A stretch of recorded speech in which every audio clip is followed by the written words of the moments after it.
How long was the Earth underwater for? They say a year. Okay. But that I didn't get from the Bible.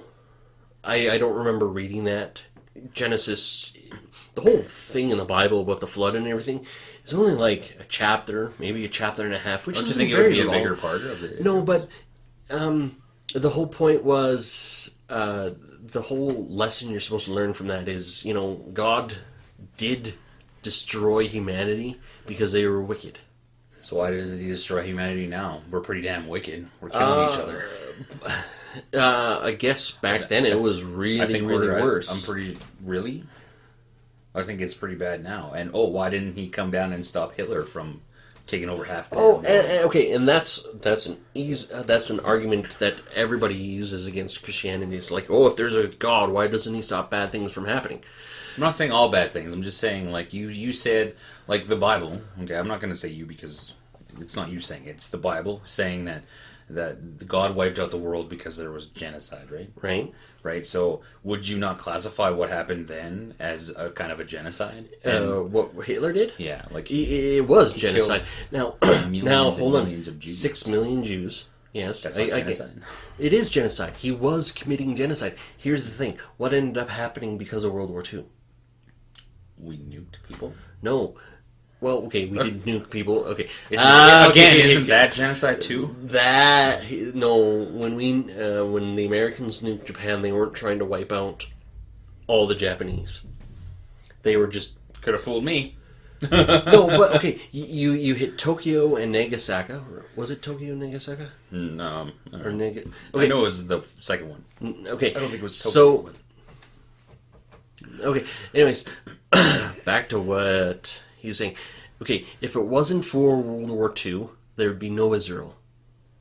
If Hitler hadn't exterminated the Jews the way he had, there would be no Israel as we know it today. So God's chosen people, according to the Bible, wouldn't have a country to call their own. Because the Jews had been scattered to the four corners. We do. If Hitler had left the Jews alone, do you really think there would have been a call to have a Jewish country made after World War II? 6 million people, or whatever, however many people died in World War II, was all in God's plan? Again, another argument that it's hard to debate an argument like that. It really is, because it's like, if he let 6 million people die, what kind of God is he? Well, God doesn't let people die. Doesn't want people to die, but we die because we get old, and we die because other people do bad things. We also die because of diseases and things like that. If God stopped all bad things from happening, one, there would be definitive proof for everybody that there was a God, but then again, there'd be no consequences to our actions. Right? Maybe. No. Maybe. Well, think about it. If I was to go postal one day and go shooting people, and then God stopped me from shooting all these people, I could just go on and shoot people again. No, you wouldn't, because, there'd be nothing to stop me. The law would stop you. The law wouldn't stop me the law couldn't stop me because I didn't do anything bad. You just said you went postal, shot a bunch of people, and then But God stops you from shooting these people. But then God stops you again. Exactly. There are no consequences for my actions. But you're not doing anything bad then. If you haven't done anything bad, you're not doing anything bad. And that's a paradox. Like, so it's one of those things where you can circle argument again. That's the whole Bible, though. To me, it's just a whole. There's so many questions and no answers. You know what I mean? Every answer just brings up another question. It seems like it's like. But in science, the same thing happens. When you ask a question and you look to see if you can find an answer, there might be more questions after that answer. Now, don't forget... But they go through experiments to find these answers. Hold on. It's just a book. The scientific method is open to interpretation. Now, this is a human trait. Whenever you go looking for something, you tend to find it because you're looking for it. Okay, now that's an argument for both God and for both science. That's also an argument against both of them, because you're looking for something, you find it, Because you're not looking for anything else. Exactly. You're not open looking to anything else. You're not open to... Exactly. That's the biggest issue. Scientists, as well as Christians, can have the blinders on. Do you not feel that scientists may look like this a little more than Christians? And you don't think Christians don't do this too? A lot of people. I don't think so. No, I think a lot of Christians are just like, I don't know, God tells me it. Like when it comes to like the marriage and the morals and all that stuff, it's like, this is what God says. And it's like, well... But doesn't God also say this? And doesn't God also say that? You know, it's like with the gay marriage, right? God says male-female marriage, right? Right. But does not God believe in just everybody loving everybody? We're supposed to love each other, yes. So is that not inclusive of a man loving a man and a woman loving a woman? And that's kind of where now it's like... I'm not as closed-minded as some of the other Christians. But I'm sure you know some people who like that, right? No? Or no? Like, do you go to church? No, I haven't gone to church in a long time. So, okay, it's hard to... Okay, yes, Christians are supposed to say marriage is between a man and a woman, and it's supposed to be. Now, I will just state that if a man and a man want to get married, or a woman and a woman want to get married, go ahead. Just leave the church out of it. But the church is kind of sticking their nose in it, going, you can't do that. And it's actually, I personally think it's really dumb of them to do that. They can state, this is what we believe. But in a lot of cases, they shouldn't be pushing themselves onto others. And this is one thing I vowed never to do as a Christian, was to be a Bible thumper. He's never done it. He's never thumped his Bible at me. Because I personally really hated people doing that. I liked arguing with them. It's not arguing, it's having a discussion. You're right, it's having a discussion. But I really didn't like it, because it's like, you know what? If I want to talk about God, I'll talk about God, and pounce on me as soon as I start talking about it. Sure, no problem. If I start it, you can end the conversation. That's not a big deal. So I don't do that. Or I try not to do that. Again, if somebody starts a conversation, I will be more than happy to try to finish it for them. But yes, I think if they want to get married, just leave the church out of it. The church can say, yes, we disagree with this, but they shouldn't be up in your face about it. And I think, personally, I think a lot of Christians are. Is it 76% of Canadians consider themselves to be Christians? I have no idea. It's same with the States. It is a big number. Now, if that's true, that would be 76 people out of every 100. Are those 76 people actually bugging you every day about God? Probably not. Of course not. So... Yes, we have our... the biggest issue that comes from like me is when something like the marriage thing comes up. It's like, and then for some reason the church has to be like, that's not allowed. And it's like, but hold on. You, like, your God, your authority says you should let other people be themselves in a sense, right? We should all accept everybody. Right? Christian doctrine, you love that word. Christian doctrine dictates that we are supposed to lead by example, which Christians don't. So that way we are shining a light upon the world, so they go, hey, I want to be part of that too. Christians don't, as a whole. Half of all marriages end in divorce. Well, guess what? A lot of Christians get married and end up in divorce. So we're not exactly leading by example, which is a horrible thing. We should be leading by example, but we don't. And because of that, it's like, how are we to say, oh, you can't do that? Exactly. How it just makes no sense to me. Like, you guys, like, it just makes no sense. You know what I mean? Like, you got these people throwing rocks in glass houses almost. Yes. And it's like, hold on, back up a second here. Like, I don't care what people believe. I don't, whatever. Like, fine. But then, if you're free to believe what you believe, then so I'm free to believe what I believe, and Yep. so is Joe, Tom, Dick, Harry, Yes. and without any repercussions, right? Correct. And so with this, the creation versus evolution, maybe neither of them should be taught. Maybe it should just, like, the science obviously has to be taught because science is what we use to Yeah. build new things and stuff like that. Yeah. Like I said before, maybe the beginning should just be left out of it. Well, Because okay. nobody has an answer to the beginning. Barry is making a good point. I had actually thought of it a little differently, but he makes a good point. It's like you can teach creationism in Sunday school. Evolution needs, I think personally, needs to be taught because it is Darwinism. It is a factor. It is a factor. there. However, you can easily just state, you know what, dogs come from dogs. You don't have to say we come from primordial ooze. That's something, if you go into biology, if you go into an advanced science, you can go, okay, this is where we, as biologists, think things happened this way, and say it as a theory So and there's not no as a... There's no creationist biologists. I'm sure there is. Oh, I'm sure there are biologists that have creationist background. There isn't a problem with.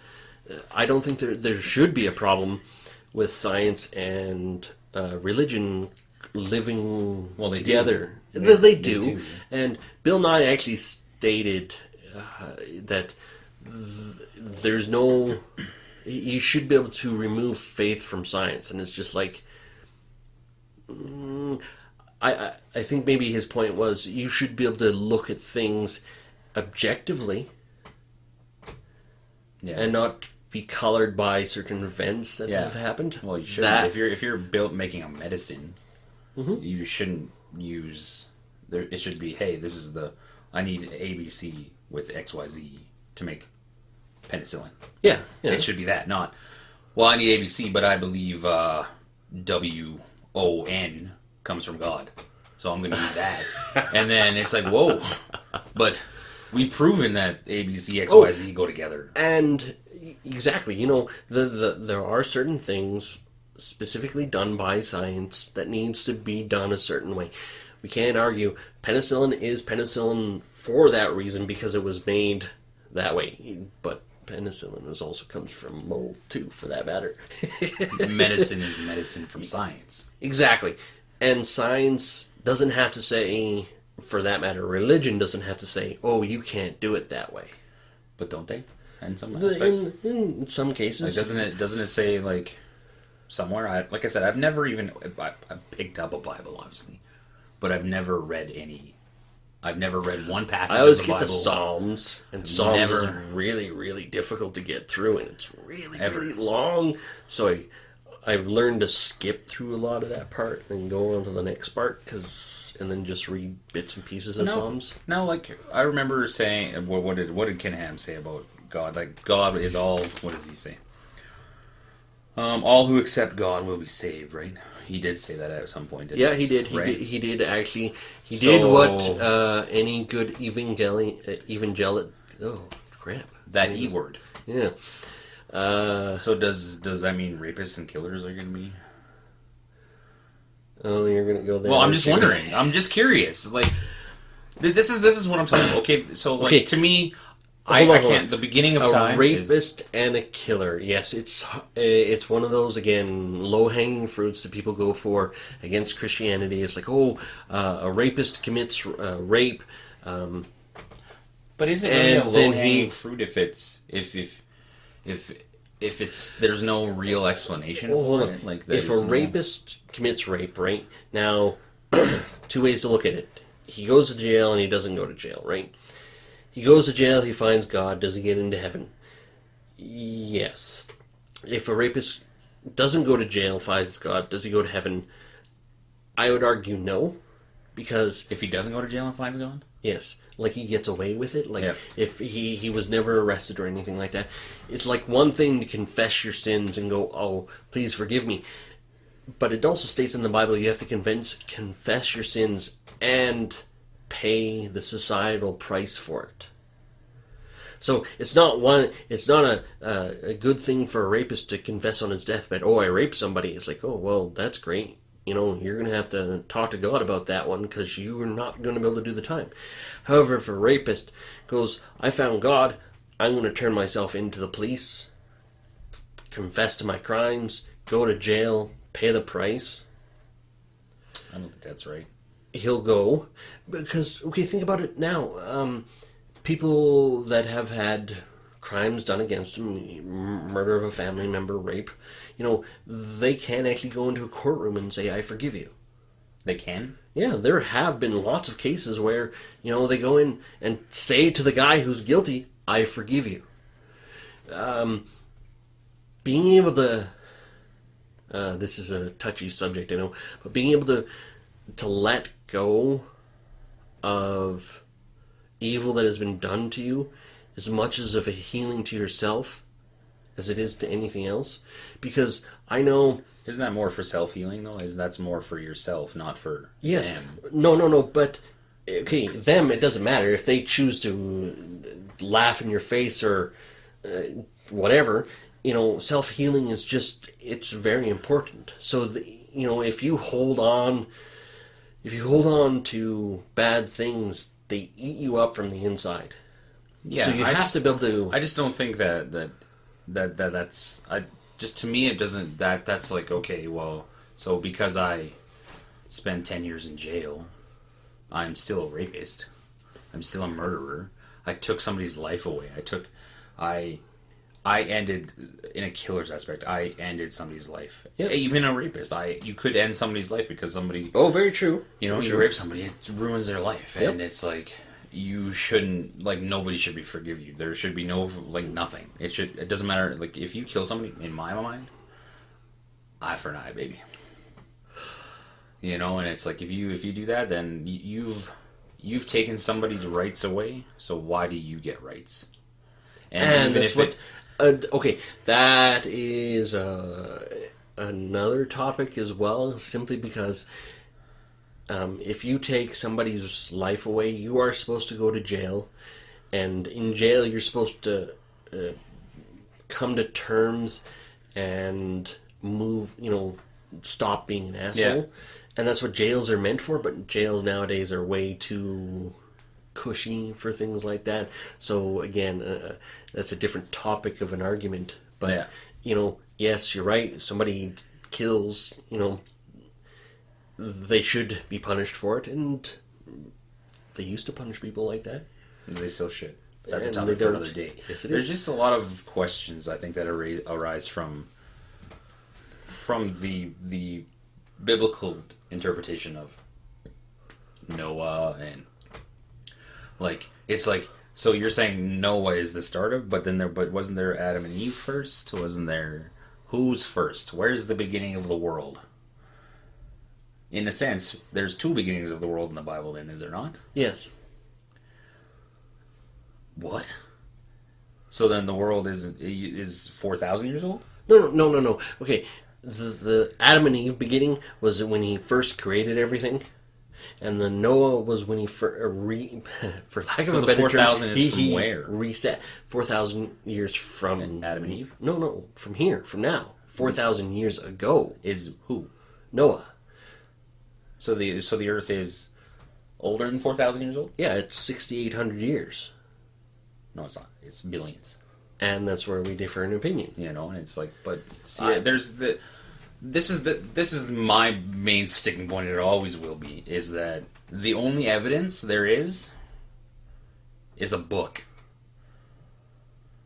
Okay. There's a book that says, and this is how it was. The evidence that comes from the other side is constantly evolving, is constantly being rediscovered, constantly being, oh, hey, remember, hey, there's a new planet possibly. Hey, there's more stars. There's some gas flow coming that could create more stars, 200 million more stars in our solar system or something like that. And it's constantly evolving, where the book has always been, hey, it's the book. True. You know what I mean? And that's my sticking point, is that then there's been no... To me, there's no hard evidence. There's nothing that I see to corroborate this. The book. Whereas there's more evidence towards and of course people can say, well, the